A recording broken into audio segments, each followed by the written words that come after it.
Hey guys, welcome back to TechMan. Today, let me show you how to cancel a shipped order on Temu. I ordered something on Temu and then realized I didn't actually need it right after it had already been shipped. So if that happens to you, here's how it works. Open the app, went to my profile at the bottom, and tap into your orders. From there, you can switch to the ship section to see anything that's already on the way. Now here's the catch. Once an order is shipped, the usual cancel button disappears, which is a bit annoying at first. Instead, what you'll see is a return refund option.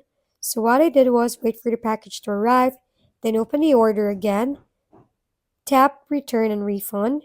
Temu usually gives you a window, often up to 90 days to return items.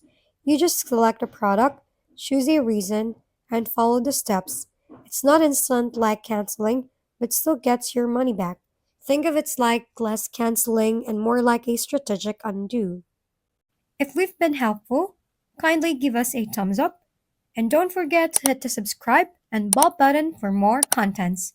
For any questions and suggestions, comment down below.